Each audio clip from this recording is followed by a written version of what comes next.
Hello, everyone. Welcome to Debrief episode number X.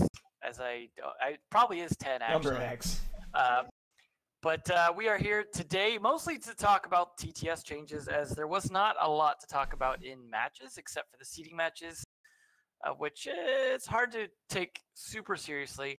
Although, tell that to Canadian, who is now fighting against Penta in first round quarterfinals. So maybe a word of warning to take seeding matches a little more seriously in the future. I mean, it was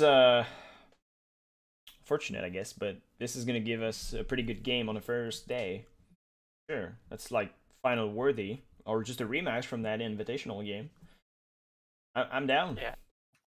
Yeah. I mean, it's definitely going to be interesting, as we're going to see a final that's going to be down to only one of those three, Rogue, EG, or Penta, coming through to the actual finals, because at least two of those have to get eliminated by the end of semifinals, which is a little disappointing in that the other side of the bracket is obviously a little bit of an easier one for some teams.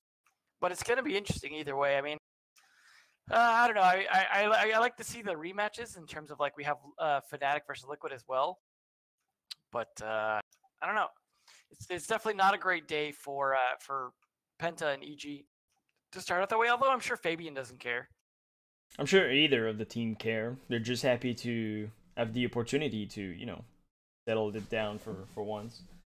I don't know. If you don't care at that point, then I don't think you're doing it right. But I mean, as a player, you go in the game thinking you'll win, and that's just the chance for AG to prove they're better now, and for Penta to say, no, we're still the best team.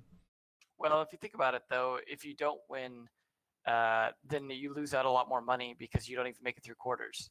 So money-wise, it's not great. Oh yeah, I mean, you'd rather play against the shit team, but everyone who's to land final is somewhat decent. I love how people think that somehow the whole thing's rigged. Like, we would really want EG versus Penta to be in the quarterfinals. Like, oh, we want the finals to be as dull as possible, guys. We want it to be like, Liquid versus Noarengo or something. We want the final to be like the first invitational Xbox final, 10-0, straight up, easy. Oh, God, yeah. But either way, it should be interesting. The other side of the bracket, we have, well, I mean, first off, to kind of address it, Rogue pretty much getting a free pass. I mean, I'm sure Noarengo will play, to the best of their ability, but let's be honest. Yeah. The only way they really might get some rounds off, I think, is if Rogue is trying to hide strats, which makes sense that they would want to do that. So. Yeah, I guess maybe, but it's land final. You're gonna give as much as you can, even though it's Noarengo, and they still should win just by experience itself. Yeah, we'll see. I mean, chances are Rogue will probably hide strats as long as they can and only bring them out if they're really that far behind. Which, if we see a really close match, then chances are that's probably what's happening. Mm-hmm. But either way, unfortunately, Noarengo mostly got in because Cryptic have gotten screwed by the bracket 3 times now. Yeah, I mean, it's hard to say. We say screwed because it's like they should be there as the second place team, but then again, they are the second place team, and they're only screwed because they're not the best team. If they were the best team, they wouldn't be screwed, right? Because they'd always be going regardless. So It is unfortunate for a second place team to get kind of shafted. So APAC really kind of needs to work on their bracket system so Cryptic can stop getting hosed, and so we could see them, because that would have been nice, because those are the two teams, Fnatic and Cryptic, essentially, that have been around since the first invitational, and it would have been nice to see them rematch against Rogue, which is what the situation would have been, so that they could have could have been a rematch from back the first invitational when they played. It would have been cool.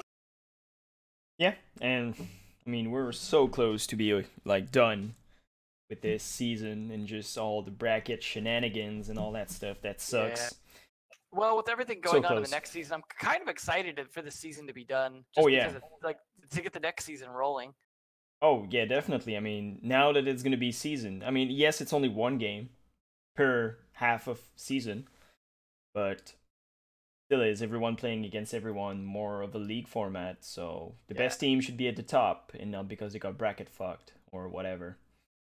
And I mean, it's the same for EU, even though Millennium is surprising me more and more, but if it was the format of the next season, I'm pretty sure Vitality would be at LAN and not Millennium. Yeah, well, I hope Millennium shows up though at LAN. I hope they really because they played pretty well. I mean, obviously, Penta weren't playing to their full because they don't need to. So chances are, Millennium was getting a bit, but at the same time, they probably get a little bit tilted. I mean, they kind of made it obvious that they weren't necessarily going to be playing to the best of their ability when Fabian said during the interview at the beginning, it doesn't matter what the score is, a win is still a win. Meaning they don't really care if it's a close match as long as they win. Like they don't really care. They're going to get the seeding that they want, which in this case is against TG. But yeah, it worked out interesting. I mean, we still saw some interesting stuff during the seeding matches, like Skyscraper finally coming out, for example. Finally, yeah. I mean, it's the very first time, even for NAEU. I don't know about LATAM, because I haven't been following a whole lot. I don't know if LATAM have ever even played Skyscraper. Like, I mean, chances are maybe I'm wrong on that, but like, I feel like I've just never seen them play it.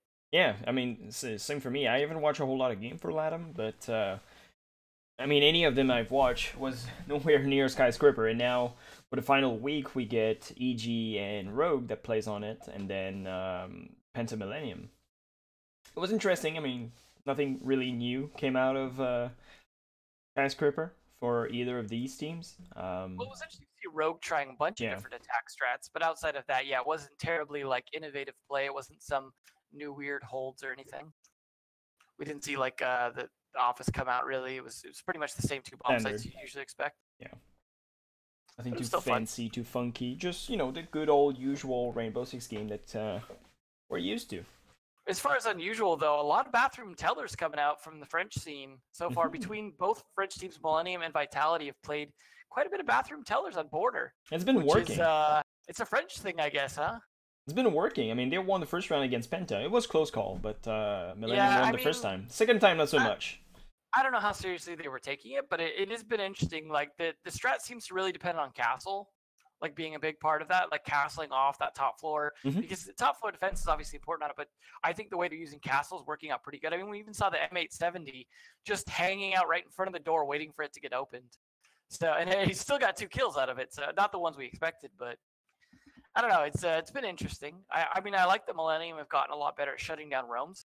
Oh, yeah. Because that was something that was a problem, and it's definitely not a problem for them anymore the way we're seeing it. But I mean, I'm liking what we're seeing from Millennium. I just hope it's not a fluke, and I hope they can keep it up.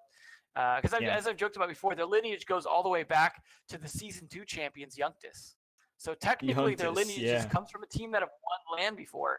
I mean, they've changed up players, but it's still back to that lineage because Youngtis became Millennium, and that's still the same Millennium in terms of the org and technically the team spot. So it's gonna be interesting to see what they do. They've missed the Invitational.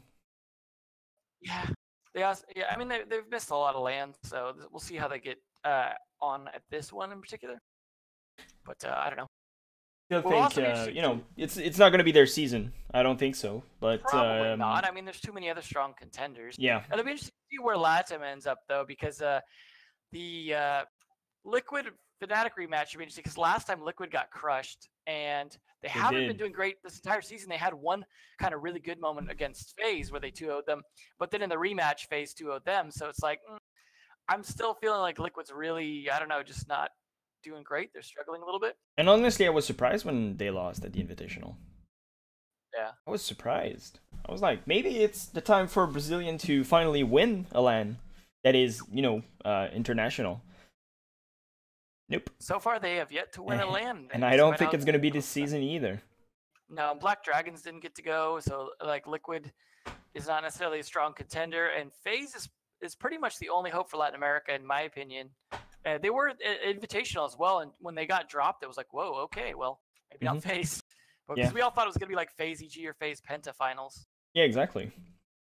It's a bummer, but, they have a great scene. They just need to adapt more their playstyle. We talked about it before, but it's just their playstyle is kind of region locked. It worked well against other Brazilian who plays the same, but at the international, not so much. Especially against a team like Penta who can just adapt mid-round or even mid-game. Like, come up with a strat and just make it work. Explain it within the, 45 seconds of the prep phase, and they're good. They're going to execute it very well. Yeah, that's a big problem with Latin America. I think is they're too insular, and it's funny that they're losing to teams that are also insular, like ANZ. Like for a Brazilian team to lose to Fnatic means like the two different metas that were very like contained metas. Somehow, Australia's meta worked better, but I feel like Fnatic maybe works a little bit harder at adapting a lot of other international metas. The only problem with a team like Fnatic is they tend to throw too often when they have leads. If they can get past that, I feel like they can still be a good contender at this, and I would like to see them beat Liquid and continue that because obviously it's good for the org. I mean, Liquid and Fnatic are both big orgs. Oh, they it'd are. be cool to see Fnatic they get picked up by this big org and then really show up. I think would be great for the scene, but especially for APAC because that's Fnatic and Cryptic are really the only big contenders out of APAC. Yeah, definitely they are. I mean, the scene is still young. They are behind for sure, but they are catching up fast. And if you don't pay attention to that scene, next thing you know, they'll win something, and you'll be like, "Wait, what?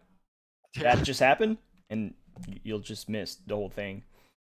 It's going fast. It's going fast, faster than I thought it would. We also had our Challenger League for the first time on the broadcast. Yeah. Challenger League finals, which was interesting. I mean, I don't think anyone was surprised to see I Don't Know kind of winning theirs pretty well.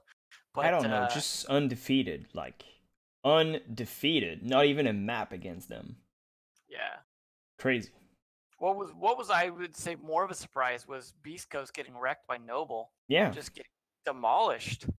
If I had to put money on that game, I was like, Beast Coast's gonna win. Yeah, I would have lost everything. Yeah, same. I would have thought the same thing too. But Noble have really been showing up, and it seems like Beast Coast is still relying too much on Fox. So it's and Waffle occasionally.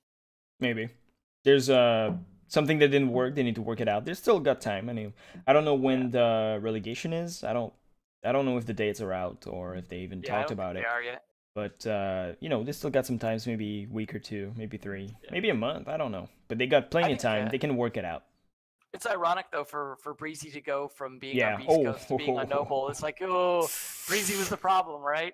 Feels bad. So. This is exactly what I thought when I was watching the game. I was like, well, Noble is doing good, and then watch the roster. I'm like, oh, Breezy's on Noble. How fancy. Yeah. How fancy. Trash can Breezy. Trash can Breezy, yeah. It must feel good for him, just to you know win against a team that cuts you like that. Yeah, and we'll just kind of skip over LATAM Challenger League because we don't even really know these teams for the most part because they just kind of they never get casted. It was something that I don't know if is even really that important just because I don't know if either of those teams are really great contenders. But I mean, we'll see. When the relegations come around, it might be more interesting to talk about in terms of seeing them versus the Pro League teams. But right now, it's I don't know about the Latin American Challenger League. We just don't see much of it. We just see BR6, which is all just pro teams as well. So it's doesn't tell us much. Yeah, I mean, it's mostly pro scene. The pro scene is big. There's a lot of fans. But Challenger League, it's getting, hard to follow. It's not the scene that I prefer to follow just because how they play. That is really heavily focused on frag, and I'd rather see team coordination that leads to said frag. So my personal preference when it comes to watching game is usually EU and A, and I mean I'm obviously biased, but deal with it. And it's starting to be a lot of game to watch in a week for someone that cannot really do VOD review full time. So you have to make a choice, and those are mine.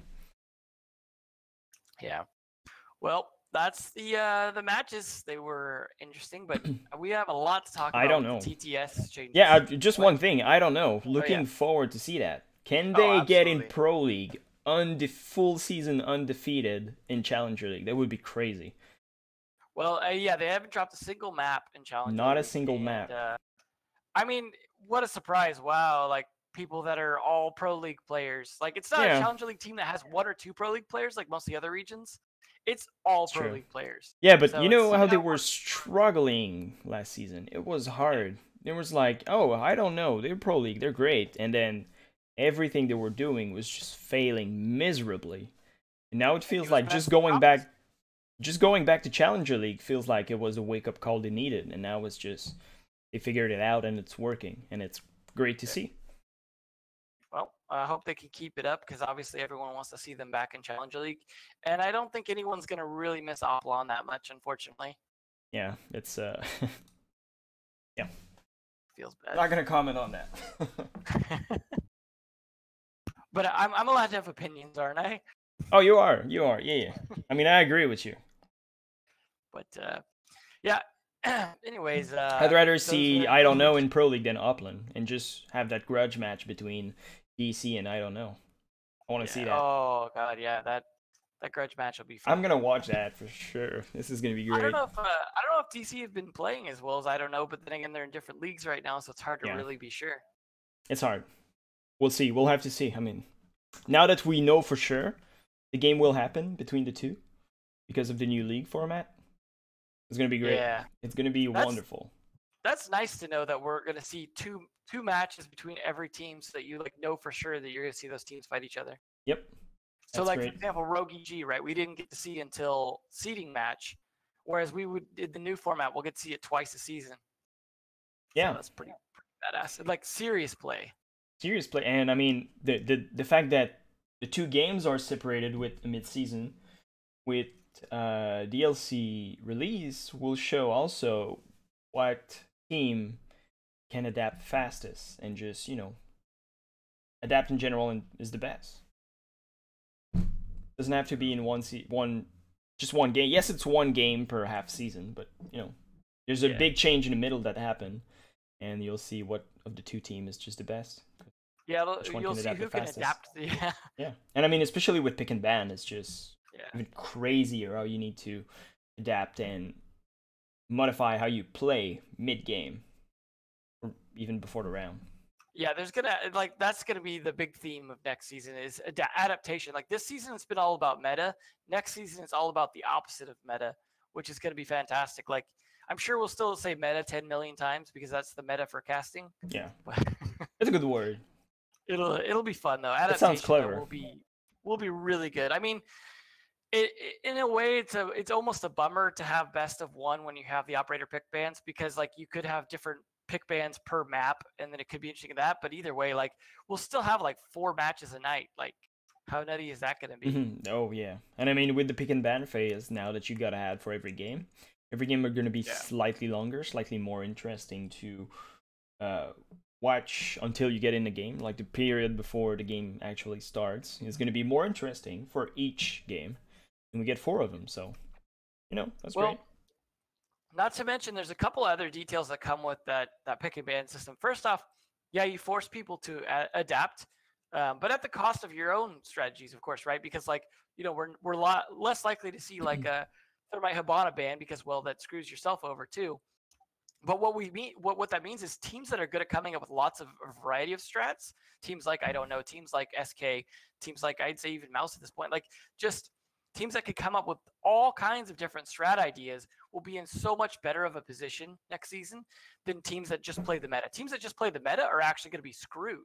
So you're going to see so much more variety of strats just because you can't depend on your strats working out. And you want to actually set it up so you ban an operator that is normally in the meta or vital to the other team that you can work around not having. And there's a lot of team, maybe less in Pro League now, that most people get decent salary and can do it full time, or at least more than before.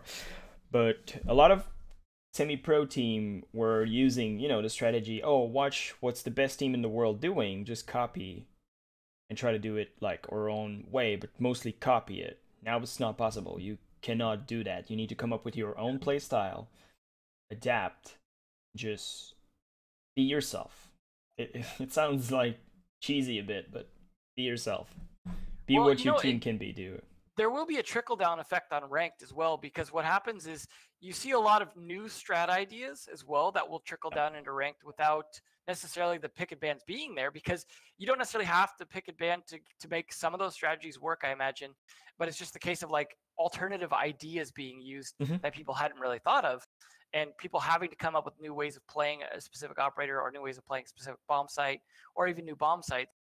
It's going to be overall good. And then as far as like from the casting point of view and stuff like that, the 6th pick thing is going to be really interesting. So for anyone who doesn't already follow this stuff and know how it works, once all 10 operators are picked, both teams see exactly who was picked by all 10, and both teams get a chance to change one operator. So obviously you have to decide amongst your team who that's going to be. So I don't know how that'll work out in ranked because obviously it would be very difficult to do in ranked at the moment. I mean, the operator pick ban at least is by voting, whereas the 6th pick is not. So that might have to be tweaked, but I don't think it's going to come down to rank just yet. I think it's mostly focused not anytime soon. Yeah. It's mostly focused just for Pro League, really. It's a feature that you can play in custom game. I mean, we still have theme park and tower and ranked, so obviously it takes a while. Yeah. But, I mean, yeah. But it'll mean, like, not only do we have counter-stratting that's happening before the game, right, where teams are coming up with ideas for their pick and bans that are before the game in terms of here's who we're going to ban, here's the map we're going to play, like here's how the strats we are. You know, they're going to have a lot of those strats somewhat lined up, and then some backups based off of anything that gets banned against them. And then on top of that, they're going to look at what the other team's doing and maybe counter pick and stuff like that. Like, let's say you see them with a pulse and you pick an IQ. Or you see them running a mute and you pick a Thatcher. Like, those kind of counter picks are going to be really interesting to see. You know, you see double hard preachers and you're like, oh, maybe we should bring a banded and a mute even. You know, stuff like that is, I think, going to be really interesting. And keeping in mind they can only change one operator means, like, you know, like say the double hard breacher situation, you can kind of like go, oh, well, we know they're bringing hard breachers, so we can bring something to counter hard breachers, but we know they can't change up both of those. So it'll be really, really interesting to counter. Hopefully we can see it properly on screen. We were talking about that before the podcast, as I haven't seen what the spectator view of 6th pick looks like yet. So hopefully it's pretty obvious to us as casters to make it easier to talk about during the prep phase. But this will give us a lot more to talk about during each prep phase than just the individual setup, because now the setups are going to be varied a lot as well. Oh, yeah. And, God, I forgot my idea. I wanted to say something about what you were saying. The repick is obviously cool. You can play a little bit of mind games, really. You go, you know, a team knows you play with a certain strategy that relies on glass. You pick glass and then you switch to something else, and what they thought you were doing is just gonna, you know, fall. Because especially if we keep in mind like the bulletproof cams that I think mostly are here to deny the smoke plant and just, you know, the glass push in general. That's probably why it's going to be used. If you go for glass, they say, oh, they have a glass, pick your bulletproof cam. They switch, and then you don't really use glass or anything reliant on smoke. You just played mind game and denied them like utility and just C4 maybe, or... Well, you can still play glass, you just bring a Thatcher to be able to save the cam. Yeah. Or at least, or extra nades, depending on, you know, how you want to play it, because nades will also get rid of it, so... Yeah. And I mean, people are like often saying, oh, they're going to ban hard breacher. What about banning the people that help hard breacher, like Thatcher. Ban Thatcher. Yeah. People that counter the hard breachers. Yeah, but ban the people that help the hard breacher, so you can bandit trick all you want and easily. On some maps, that is. There's like... Imagine you ban bandit and mute. Now there's no way to deny hard breachers. But I think the thing is, you'll also have a hard time denying hard breacher when it's going to be your time to be on defense. Yeah. It's really a trade-off. There's a lot of mind game, and people are going to find their own way of playing the game. And it's going to be interesting. I think we're going to see a lot more diversity in just overall strategy that to come up from most teams. It's going to be a nightmare scrim, though. It's gonna be a nightmare. You want to prepare for a team that does a certain thing. You want to prepare for like a team that, you know, for sure they're gonna ban Ying and another one, and then the other team you want to scrim with, they're like doing the complete opposite. Like, what do you do? It's gonna be hard. I don't know if people will come up with like, please ban this one and play that way, but then, you know, the other team is just wasting scrims really because they're not playing their own, you know, strategy and what they want to do. I hope they change the ladder rules to allow the pick bans, because then at least that's a way to get more games in with it, because obviously you can't do it during ranked and you can only organize so many scrims. So hopefully at least ladder will have the optional rules or the rules for that, so that people will actually get a chance to use it against other teams. I mean, that'll help mostly at the lower levels. The higher level teams mostly are going to have scrim partners and stuff like that. But it'll still, like, you need to get in a lot of games of scrimming to really find out all the extra strats and stuff you can do. And only in R6 TMs, you can't 5-man queue, so you can't really necessarily play with your whole team. So that, I mean, that's a good way to experiment, but it's not necessarily going to give you solid information. So it is definitely a difficult situation to be in for teams. I think we're going to see maybe even some upsets just off of teams that adapt really well or take advantage of a situation or have a unique pocket strat. Like, it's not going to be as dominated by one or two teams, I think, next season as it normally is. Yeah, it's I agree with you. We're gonna see more teams and maybe even some team falls. Some teams that for now had the strategy of relying on copying other teams that now it's gonna be harder or even like impossible to do. So these teams will have a hard time to adapt. If they do, and if they don't, they're just gonna fall and just go relegated back in Challenger League and, all the way down if they can't figure it out. Yeah. Well, I mean, we'll see. It's definitely going to be a big shakeup, and there's a lot Oh, yeah. to talk about. And there's still, I think, parts of it that haven't even been announced yet. That'll be interesting. So, next season going to be good. This this upcoming season, once changes start coming out as well, going to be really good. We have a lot of changes on the TTS. I doubt all of them are going to be rolled out at once, but there's a lot of indication for things that we're going to see in the future that are really going to affect this game a lot. I mean, people need to keep in mind TTS is a technical test server. The key word here is test. Doesn't mean it's gonna be like that in the game. It means they're testing it out. So if you have feedback, don't fucking whine like a little bitch. Find a solution and go show that solution to the devs so they can, think about it and maybe implement it if it's good.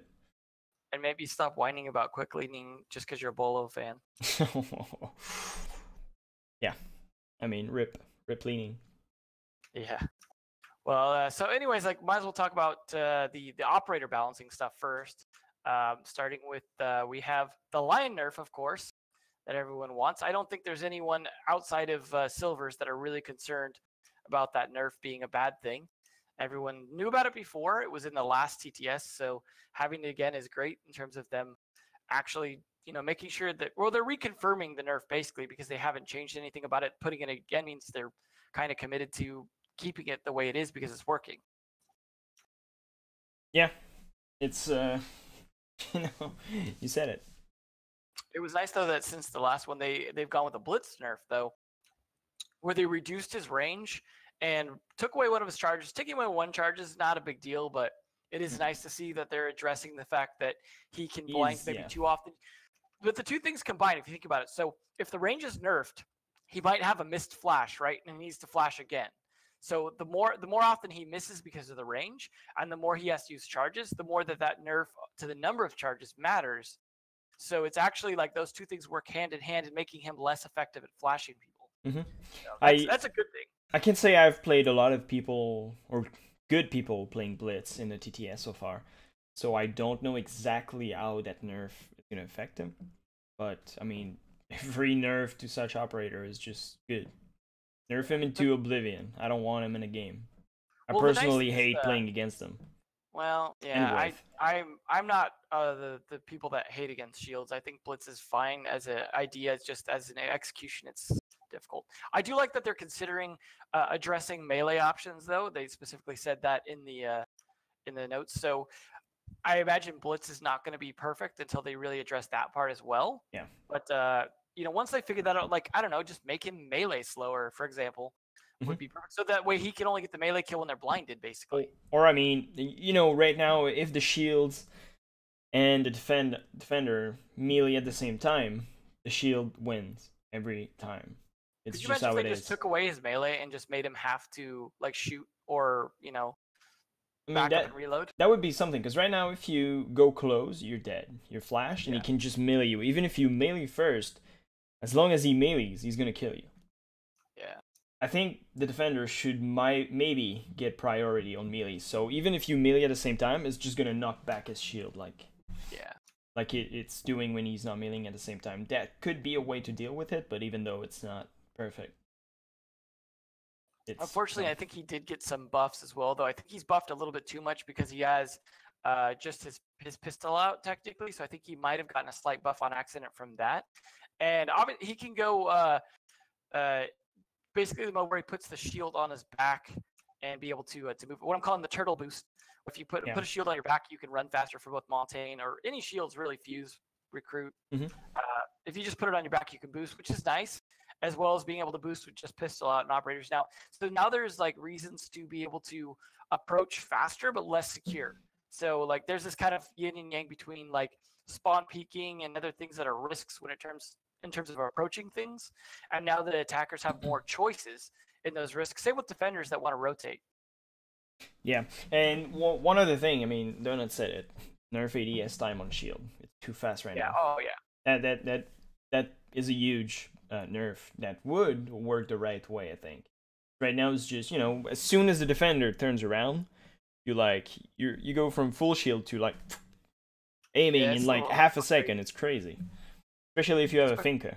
Oh yeah, if your Finka boosted too, then it's just retarded like fast. Yeah, it's too fast. I mean, there's really no downside to it. So they need to make it, you're a shield. Your job is not to just gun down people. It's to block bullets. Make it so your point is to block bullets, not that you're good at everything. Yeah, I think your point should be to blind people and have your teammate get the kill, but yeah, whatever. Right now it's just, you can go on your own way alone and just win. If you're in a 1v1 fight, you're winning. If you don't, you're bad. And then we had 2 operator changes that were mostly like kind of tweaks, more so than huge changes. We had Habana and Ying both kind of got some tweaks in terms of swapping who has the Claymore. So in this case, Ying gets the Claymore instead of Smokes, which is a big thing for a Ying Glass meta, as well as Habana losing the Claymore and getting a Breach Charge instead, which, I mean, fits with the breaching theme and is definitely a bit of a nerf to Habana, because you see Habana is oftentimes the player that's in charge of the important Claymore, like, say, for example, the ladder on Clubhouse in Garage, or sometimes the yellow stairs door on Consulate, like, can be an important player for having that. So now it's, more of a consideration to have Thermite with the Claymore. Yeah. But the Breach Charge probably not going to get used so much, but we do see occasionally Breach Charges being used for, like, say, vertical play, for example. So there is that. Obviously, at lower ranks, outside of Pro League, probably still going to get used. And then the no anti-ADS thing, where you can't clear the ADSs, Jaeger's trophy system or whatever you want to call it, the Magpies. You can't clear those with the Habana breaches anymore. They are, much like Capitau's arrow, immune to those. Now, I'm not sure that's necessarily the best change in the sense that it would have, I think, been better if they made it so it still cleared them, but it cleared them with 1 charge instead of 6. But at the same time, like, they're at least making some changes that will benefit Jaeger. So that's good, because you can still shoot them off. So that's not as big a deal, I guess. Yeah, I mean, it's just going to make Jaeger more useful, because sometimes in bomb side right now, it's just, you take Ibana, you see both bomb side all the way down, you shoot your Xcaros and just clear every single Magpie just in 1 shot. So you can still breach and get in and clear the Jaegers. It was pretty good. Yeah. I think it's a nerf that most Pro League player wanted, so I think most people are happy with it. I don't think it's going to change a whole lot in, ranked and just casual players in general, but it's a welcome change. Yeah, it'll be a good thing, I think. And then on the other side, that Ying actually got like a damage buff on the LMG, and it wasn't just Ying. Like, all the LMGs got tweaked, so Ying's got a little bit of a damage buff, like a tiny one. Well, I mean, it's a significant one. But Capitao got a huge damage buff on his. And then Fuse actually got a slight nerf on his. So it was interesting. They kind of were trying to rebalance them all to kind of be more equal in terms of the LMGs. LMGs might be too strong, but it's hard to say, because before that they were just completely useless. Like, there was no point in taking an LMG. The damage was lower than like SMGs, rate of fire lower than SMGs, and just ADS time horrendously bad. So there was really no point at all. Now we might see some more, and I mean, I say that, but like Slash just played IQ LMG this week, so yeah, that one didn't get a change. But I could see Capitao being interesting with his, just because Capitao is kind of a support operator a lot of the time. 3-speed LMG. Yeah, that would be interesting. We'll see. I mean, yeah, I think he would he be the only 3-speed LMG? IQ. Or except for IQ, I guess. Yeah. I mean, it would be interesting, but there's a hard balance that you need to get before anything happen. You know, if you have the choice between Captail's main gun, assault rifle, or LMG, don't make the LMG OP to the point where it's a no-brainer to take the LMG. No, they just kind of equalized it with what Ying's what is going to be now, Yeah. and what Fuse's kind of already was. I don't know if Ying needed that buff though. She's already, you know, the gun is decent. The fact that you reload, it's a LMG that you reload like super fast from below. My understanding is they like, slowed the ADS time on it though, so that might help a little. Oh, bit. did they? That's at least what some people were reporting about the TTS. I haven't tried it myself, but obviously it's TTS, so it's hard to say for sure. But it sounded like maybe the ADS time is slow enough now that you know, that helps balance out that fact, which is probably how Maybe. it should be. Shouldn't be a super fast ADS gun. Yeah, no, definitely. If you put LMGs with fast ADS, it's gonna be scary, too good, too strong. It needs to stay slow. Then if you want to hold an angle or just suppress fire or something, I guess fine. But it's so, I mean, sometimes you want to balance things out, and it's just maybe it has no place in the game. I'm not saying LMGs have no place in the game. Sometimes things have no place and you want to make it viable, and there's just no way to make it viable. Or just, it's either too good or too bad. Like Lion right now is too good. Then the way he's gonna be, is he gonna be useful? Probably still, if you have a strategy, but I think people will rely on other operators that can bring much more to the table. Yeah, I hope so. Speaking of which, there was 2 defenders that got some significant changes. I mean, the first one not as much in terms of Vigil, the way he was changed. His cloak lasts less than half as long. Oh now. yeah, It went down to 12 seconds from 30 seconds. So I'm a big fan. That's quite a bit, which is, you know, makes sense. But then they sped up his recharge by double, so now it's 6 seconds instead of 12 seconds.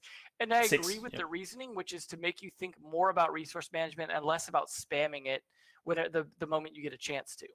Oh yeah, I'm a big fan of that change. I know people are complaining and say, well, now drones can just wait till you uncloak to drone. Yeah, well, they still would have wasted like 15 seconds, and it takes you 6 seconds to get in.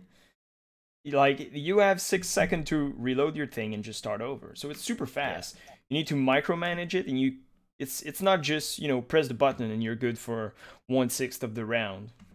It's just, you know, you have to micromanage it, which is good. No. Yeah, Vigil was kind of boring before. Like, he didn't really think too much about his gadget. No, it was mostly just press. Being a roamer. Just press now it. you actually really have to think about how you use it or don't use it. I mean, we did see a little bit in Pro League play of consideration of using it or not, in terms of smart players that were deciding to not use it sometimes because they didn't want to give away the fact that they were anywhere nearby it. Yeah. Like Adam, for example. So stuff like that is a consideration still, but now even more so. It's now more of an active operator to use.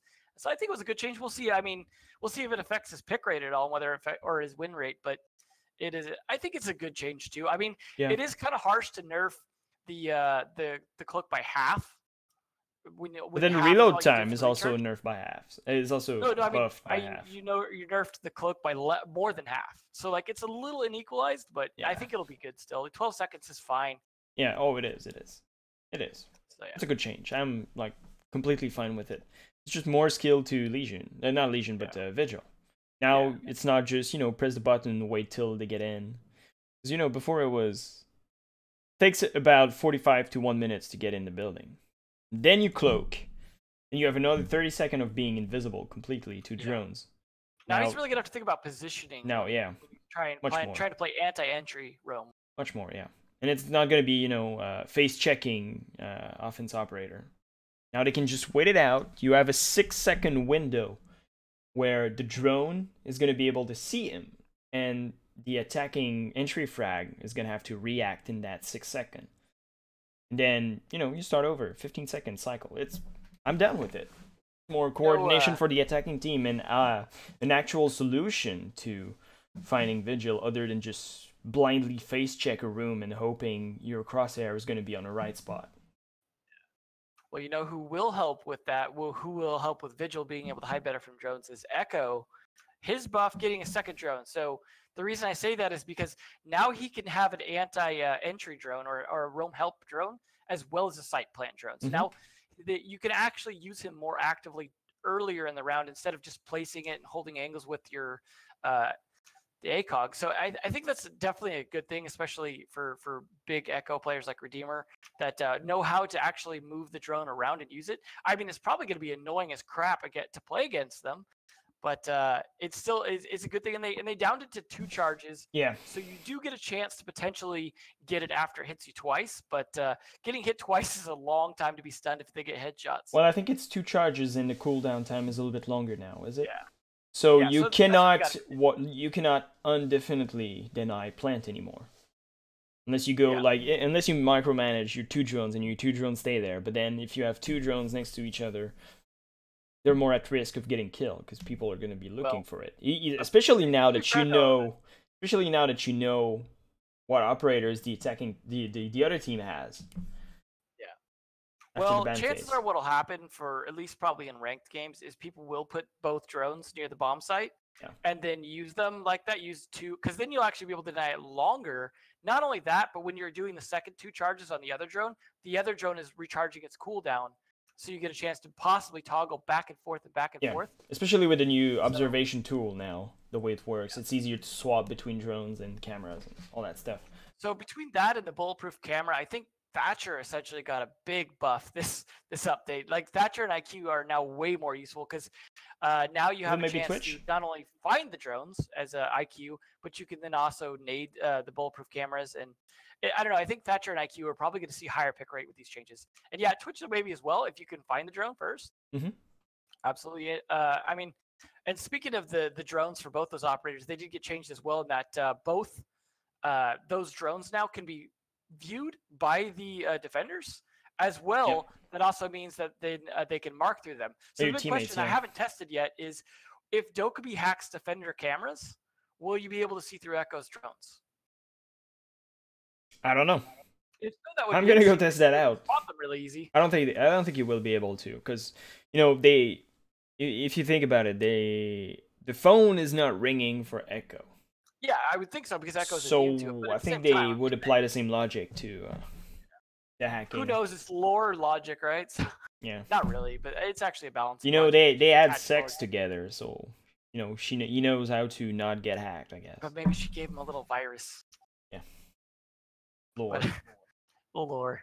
But either way, like it'll still be interesting though, in that I mean, there's no other defenders with drones, but Dokkaebi can view through the bulletproof cameras, so there is that as well. Those will be able to be spotted early. I mean, you'll probably spot them with your drones anyways because you're going to drone into sight at some point, which is most likely where. I mean, it's a big box, so it's hard to miss.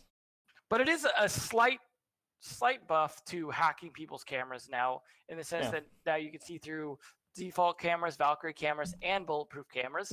So a slight buff. I mean, you're still probably not going to see hacked cameras too much at Pro League level, but at lower levels, knowing where those bulletproof cameras are that might be hidden by, say, roamers, I think will be interesting. I think it would. But, bulletproof cam, I first thought, I was like, this is going to be stupidly good. Because, the image I think most people had is Valkyrie. And some type of Valkyrie cam that you can throw pretty much where you want, but are bulletproof. Which is not the case. It's mostly like, take Mute's jammer that you can put on walls or on the floor, and it's static. Once you're in the camera, you cannot move left and right. It's only straightforward. The thing is, it's good because you can see through smoke, and it's pretty much like Glassoscope. You see something like that.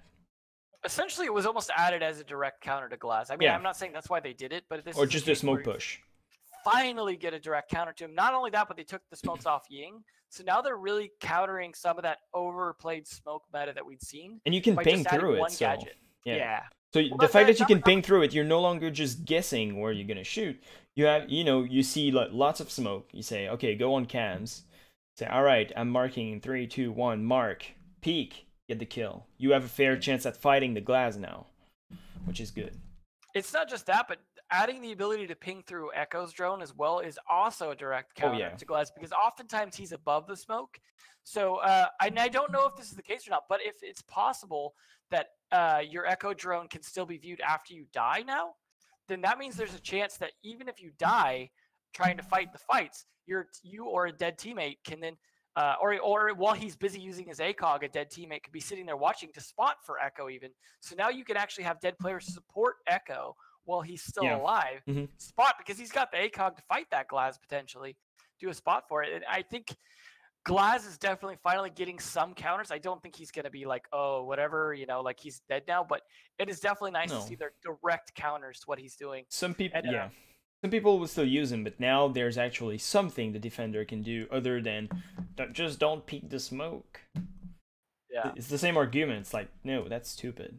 You can't let him do whatever he wants. There needs to be a counter. Now cameras are there, so that's good.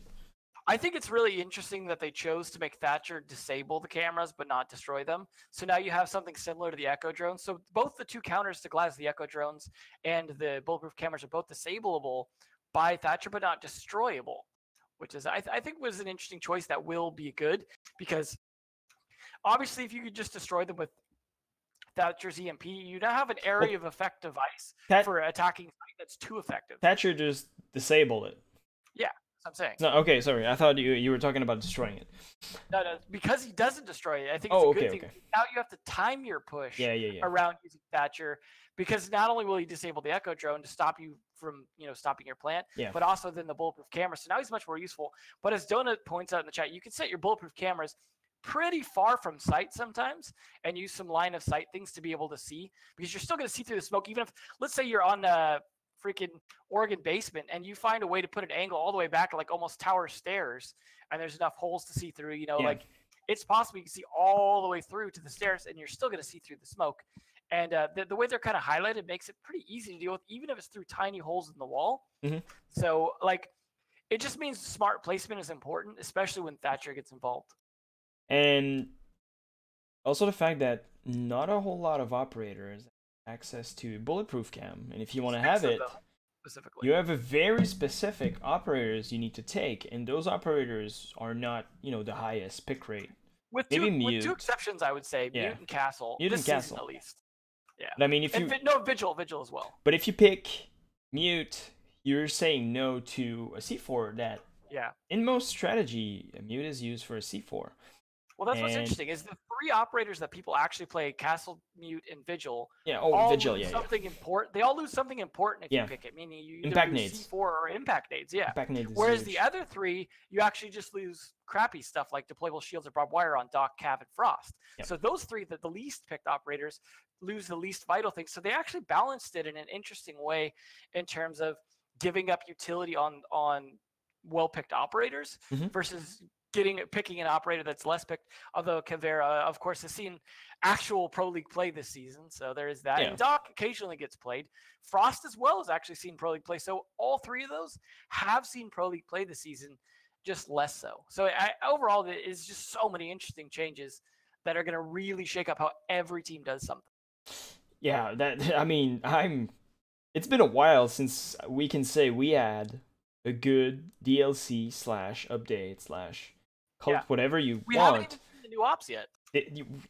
We're missing 2 operators, and I'm like, I would be okay with the TTS being the next DLC. And we're still missing 2 operators. I'm like, this is mind-blowing. And a map. And a rework of Clubhouse. Makes me wonder, will any of the 2 new operators get to bulletproof cameras? I would imagine so, because you'd want to debut those to an extent with one of the new operators, but who knows what they'll get. It's crazy. I'm super hyped. This year is going to be good. I'm super glad this season is over. That was a buffer season. It was just boring. Now we can move on to year 3 for real, and it's going to be amazing. Yeah. And it's not just these changes balance-wise. They made a lot of changes like quality of life kind of stuff. Like, for example, all the improvements to the UI that they're trying to work on. Not all of them are perfect, but it's still better than what we had in a lot of ways. It's clear. And it's really nice. Even small stuff like being able to choose your location before you choose your operator. Just, small little things like that are great. And the changes to the way that the cameras and drones work. I know sometimes the keybind thing gets a little tricky for people, but the fact that you can use Q and E means you can switch drones while driving them, which is great for people like Echo that need to switch between 2, or Twitch they need to switch between two. But it's going to be interesting. And one thing that has tripped me up though is they changed it now so you don't have to hit space. Oh yeah, that's. I can't tell you how many times I've lost a drone This is so accidentally jumping it. Like I need so much time to get used to it. Like I've had my drone in like a great spot, and then I switch to it and jump, and I'm like, no, I just killed it. This is. Oh, so you hit like right home here, because that's 3,000 hours of pressing space while going on a drone to get access to the drone that I need to fight to actually get it down. So every time I'm like, why is my drone jumping? I'm like, oh, yeah, right. I don't have to press space anymore to get on my drone. Yeah. But they did make the nice thing as well, though, that you could switch between drones during the prep phase. That's honestly which is nice because now you can watch other people's drones. For IGLs, that's pretty huge, because sometimes, you know, it's gonna facilitate a lot of communication, because your drone, you have a strat. You say, okay, my drone starts here and goes there, but you have a teammate who, you know, sometimes you're willing to waste a drone, just get him in, and people can watch it and just get a real feel of how defenders setup are gonna be. And for IGL, it's way easier. Even, you know, you can just watch it. You have a real idea of how it is set up, instead of just words and communication from your teammates that sometimes can be unprecise, especially for a newer team. I would assume Pro League team kind of have it figured out, but now it's easier. So even for new players, it's just easier to understand what's going on and just, you know, get it down. Yeah. That's a big change, and I'm very much for it. I'm honestly really happy about it because of mute jammers. Like, how many times do you have to just sit there and watch a static screen because your drone didn't die, technically, so you can't switch? That was super annoying. So, like, with mute being even more important this season, I think that'll be a very welcome change when they do that, to be able to get off those other drones. So, it's definitely looking forward to that. Just a lot of QOL changes that are... Even for my job as well, so they added stuff like being able to put in team names for the custom game. I mean, it's unfortunate that they don't show it during the game, although there's a chance they could change that before it goes live. But it still shows during the intro animation things, which is nice. And the ability now to put rehost scores means we don't have to have some crappy rehost overlay. So nice. That is such a big deal. I mean, and we were talking about it before this as well, before the podcast, that we're not sure if there's a way to deal with site locking as well. Hopefully there is. I think people said to me that there was. I'll test it after we get off this podcast, because site locking is obviously the only other weird issue with rehosting. I mean, usually teams know anyways, and it's I wouldn't say that's like some super important thing. I mean, it's a small quality of life thing. The rehost score thing is a much bigger deal though, and means there's much less issues you have to deal with. Obviously, there is one potential issue I could see coming up in terms of right now when we have production do the overlays for the rehost scores. If they mess it up, they can quickly fix it. If you mess it up with this new system, then you have to go back to the old system to fix it. Take 2 minutes just to make sure you have it right. Because anyway, that might actually screw up overtime. You might have to do a rehost for the score being screwed up. Yeah, I mean the right thing is, if you get it right now. If you have a first Rios, you don't need a second Rios for overtime. That's you just the big question. Keep going. If it can handle the overtime coin flip automatically, that solves so many rehosts that we've had to do. Any rehost, because if you do any rehost and hit overtime, that means you're mandatory 2 rehosts, which sucks. Mm-hmm. So this will be nice. Hopefully it fixes that. Like I said, it's a lot of things that I heard because I was not able to test it myself, but it looks promising, and it looks like the right way to go with competitive Rainbow Six. And it feels like this patch overall is mostly aimed for Pro League, and it's the patch that I think feels the best so far in a while. And even sometimes I look, when I hate life, I'm going on the main subreddit and I look at comments and I'm like, a lot of people were happy about it. So I guess it's great overall. Pros Every like once it. In a while they get lucky. Pros like it, casual like it. It's great. I was surprised to see less toxicity about the drop shotting nerf this time, but that's also because it was introduced last time on accident. So people kind of have already moved past that. People always have the shock phase where they're like, "Oh my god, don't take that away!" And then once it's taken away, they're like, "Oh, I guess it's fine." Don't take my skill away from me. That's quick leading this time. Quick leading is the new thing to whine about, and that people will eventually get over that. People were abusing a glitch for their hitbox and just need to deal with the fix to it is fixing the hitbox issues. Yeah. Both of those things are fixing hitbox issues. So those of you who whine about hit reg are the same people whining about quick leaning getting taken away and drop shotting being taken away. You need to realize you're whining about the same thing. You're wanting the same thing that you're whining about in the first place. Like, yeah, you do not want things that break the hitbox. It's like the recoil. The first time they introduced the idea of changing the recoil, it was you read the blog post. It was like, okay, we do this because part of the hit reg problem is caused by the way we handle randomness and the recoil. It's like, fine, I understand that. And people were like, don't remove the randomness, just fix hit reg. It's like, dude, just read. They said that those two are linked. Like, come on. And it's it's good to see that at least people kind of understand this time some of the changes.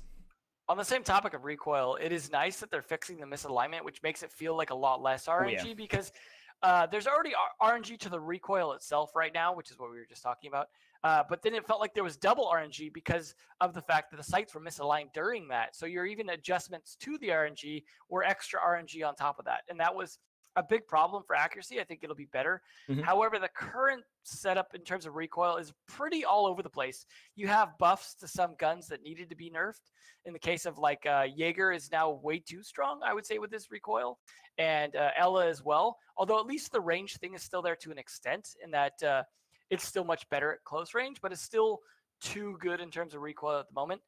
And then you have some people that got nerfed pretty hard, like all the people with secondary SMGs like Smoke, the SMG-12 players, as well as the Bearing 9 operators. So it's a little all over the place at the moment. And unfortunately, a lot of the recoil is too samey and too easy now as well, in terms of it's mostly horizontal or vertical without a lot of horizontal play. And hopefully, I mean, I would like to see them transition this towards the pre-made recoil system and no RNG, but I know that people are kind of rejecting that at the moment. However, I hope at least that they spend quite a bit more time on the current recoil before trying to drop this in. And I hope people give feedback, because I see a lot of people complaining. They sure are. There's a lot of people just complaining and saying, this is bad. Well, why is it bad? How can it be better? And I feel like a lot of times, the recoil people have problem with are usually when you take a point that is the first bullet, and you take the second point that is going to be the second bullet. The distance between the two, if it's too high, it feels weird. It feels like you're forced to go somewhere when you ADS. And that's a lot of like what people have problem with. If you put it too close, it's getting like too easy to control. There needs to be a balance in that. But people just complain and don't think about why it is a problem. But I think that most of it comes down to it. If you look at the SMG-11, you'll see the distance between, I think it's the third and fourth bullet, is quite high, and this is where people complain because they say it's uncontrollable. But if you tap fire, it's easier. It's nowhere near as easy as it is right now on the live build, though. Because right now it's a big nerf. Like Elastic says in the chat, like if it's kept like this, it's too easy to control recoil overall. That people are just rather an angle grip instead of a vertical grip, because there's not as much reason to run a vertical grip. If you can just ADS faster with an angle grip, then absolutely, that would make angled grip really strong if the recoil was a lot easier to control overall for the rifles as opposed to the SMGs, which are I mean, and we had a discussion pre-podcast about this that we have a little bit of differing opinions on how balanced the nerfs are to the SMGs, but we'll see overall like where they end up with it in terms of I don't mind a little bit of nerf to some of the SMGs for sure, especially the Bearing 9, but that maybe we could find a balance between where it's at now and between the TTS and the live build, somewhere between the two. That would be good. And obviously some of the other guns need to be a little worse in recoil that aren't right now. Like I said, Ella's gun and Jaeger's, for example. Oh yeah, there's definitely a balance, and it's nowhere near like a final version of the recoil. I think you got muted, Helbee. I lost your audio. Hello? Oh. There we go. Okay, it's fixed. Well, what I was saying is, I forgot the recoil. It's it's nowhere near the final version of it. I don't think so anyway. Yeah. It's No, it's not. they're still working on it, and it's a long term thing they're working on just to, in the long term, just fix it. Just try to get something that is better than what we have right now, that is, based off of randomness and the bullet's not even going where you're aiming, which is a problem. I'm definitely worried that when it comes to managing a live build versus test builds, it is sometimes easy to accidentally introduce changes. So I hope they don't accidentally throw in some of these recoil changes to the live build. But since it's a different recoil system, I think, hopefully the chances of that are low at the moment. But I would hate to see like some particular operator's recoil get broken for a while because of something like that. Yeah, for sure. I mean, I want them to take their time with it and just make sure they have something that is good, that works, and makes most people happy. Speaking of broken, though, we have some issues with the diffuser at the moment. So there's the new diffuser, which we haven't really talked about yet, which is cool, although it does have some quirks to it. So it's not just the bugs, but there's also the sound works different. So when planting the diffuser as an attacker now, you only make sound at first, and the sound eventually goes away. The sound of the typing and everything else goes away. Which is important because now when you fake, it's different. So as soon as you start a fake, they can't tell if you pull off that or not because the sound goes away either way. So now faking is actually going to work pretty different. Now if you fake and then stop and then restart a fake, they're going to know that. They're going to know that you've restarted it. So you're going to have to fake. Your fake strategy is going to be a little bit different if they keep it like this. Also, the diffuser itself makes a different sound, which I'm not sure how much it affects the distance. I think there needs to be a little more testing in terms to see like how effective it is at letting the attackers know that you're diffusing the diffuser, which we need better terms for this. It's so confusing. You're diffusing a bomb and then diffusing the diffuser for the bomb. Yeah. Whereas some people just call the diffuser the bomb and then you're diffusing the bomb. It's unfortunately the way it's set up is not the smartest, like terminology wise, but. The other issue, though, is it only seems to require line of sight and the distance is the same, which is actually working out very bad because people are doing stuff now where they can diffuse through walls and floors. So, disabling the diffuser apparently is the way to call it. So you disable the diffuser that diffuses the bomb. All right. Even though the diffuser itself is also disabling the bomb, but, whatever. It's, it's a silly... I don't know why they didn't go for, plant a bomb and defuse the bomb. It was easy. Okay, it's ripping off Counter-Strike. Who cares? Yeah. It works. Anyways, it's fine. If it ain't broke, don't fix it.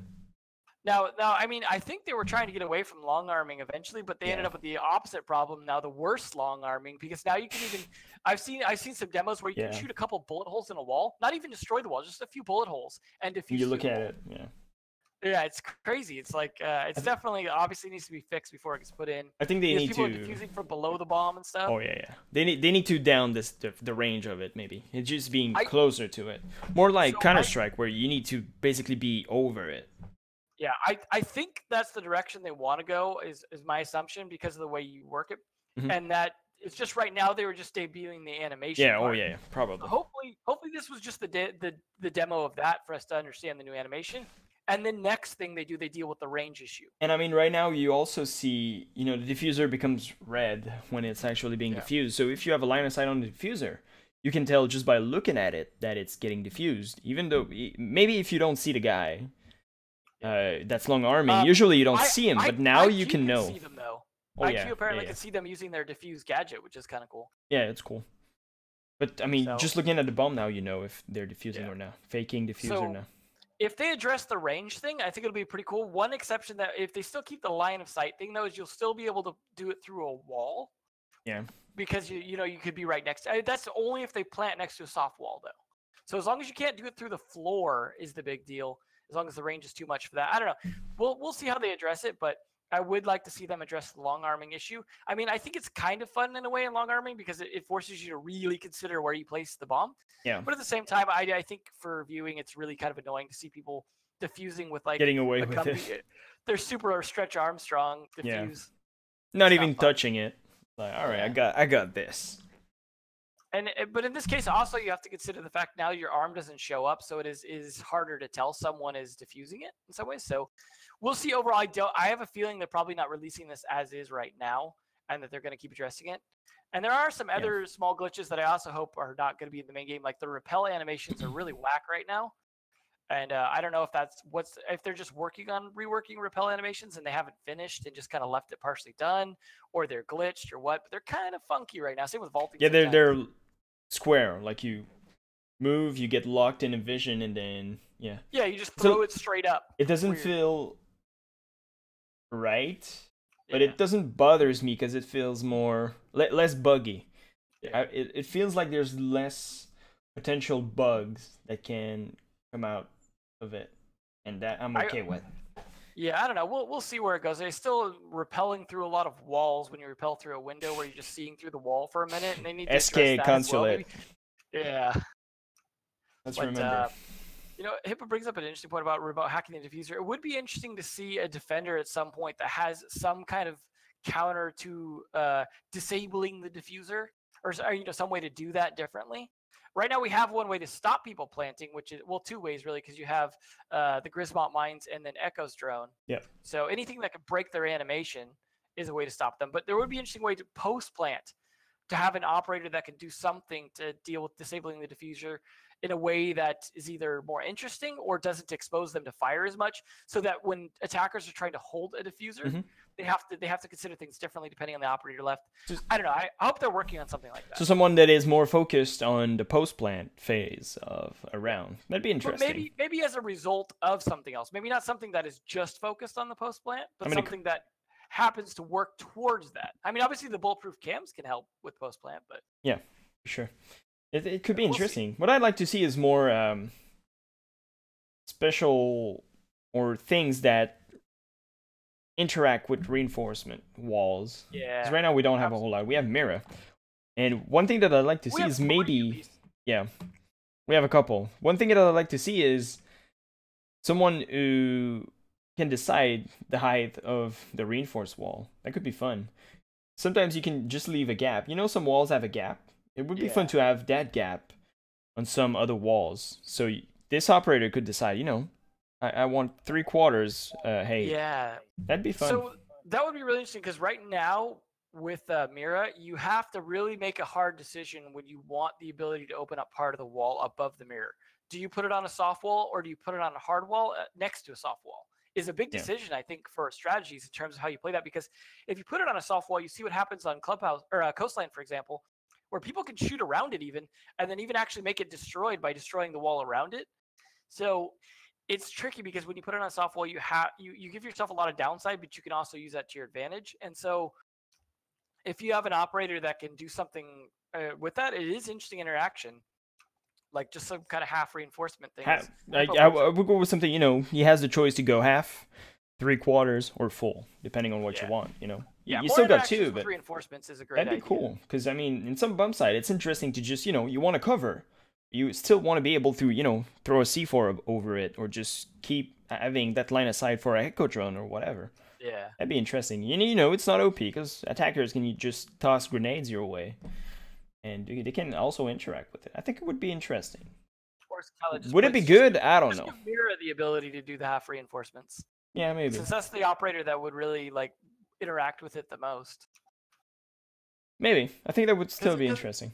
They're going to do, I think, a lot of retroactive changes to old operators too. I mean, they already did with the mid-season reinforcements, so it's not like that's unusual. I mean, Glaz gained an entire ability retroactively.